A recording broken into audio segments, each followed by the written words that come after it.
Social media has tremendous potential to generate scientific discourse in contemporary life. Let's look at two specific constructs, incivility and sarcasm, as devices often used in scientific discourse on social media. There's lots of sarcasm on social media. On Twitter, sarcasm often takes the form of expressing a negative sentiment in positive terms, or occasionally vice versa. According to a recent study published in Science Communication, Anderson and Huntington note that by using opposite framing, sarcasm functions as a type of language intensifier, which is used in order to both express the attitude of the speaker toward the object and to influence the receiver in some way regarding the object. They define sarcasm as a form of provocation that relies on irony and humor and is a subtler type of attack than other forms of incivility.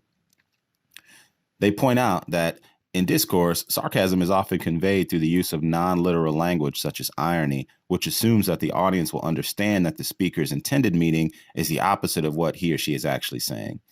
Now, this reminds me of one of my own tweets from last year in which I essentially shouted out an author who I respect, but whose perspective I actually disagree with. She, in turn, thanked me for my support, which begs an interesting question. Who was mistaken here? Did she miss my sarcastic intent, or am I missing hers? According to Anderson and Huntington, sarcasm plays dual roles in online discourse around potentially contentious issues as both a tool to save face while engaging in provocative or uncivil speech and as a persuasive technique. I totally agree. Now, they examined social media discussions of climate change, and they characterized climate change as, quote, a scientific issue punctuated by political opinions that frame how people perceive the topic, end quote.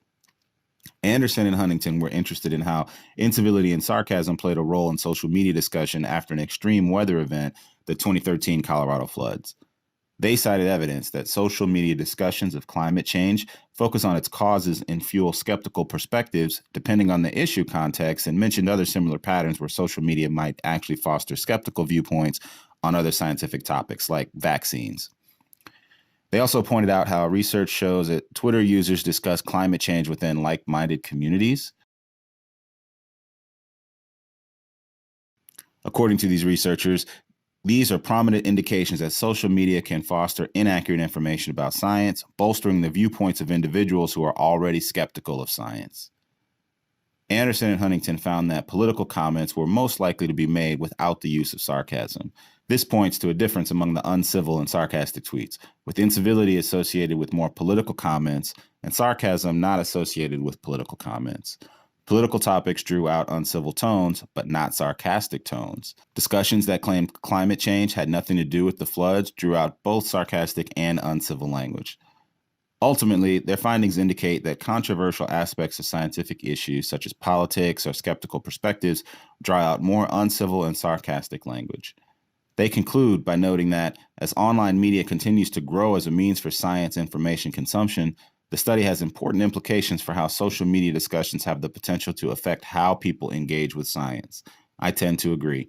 I think that the take-home message here is that the politically charged information in science taps not only into the emotional responses, but online communication strategies that you are going to want to be aware of when thinking about taking your research agenda or research findings to social media. This is, of course, only one study, but I like it because it really hints at the need to appreciate the potential of social media to generate scientific discourse in contemporary life.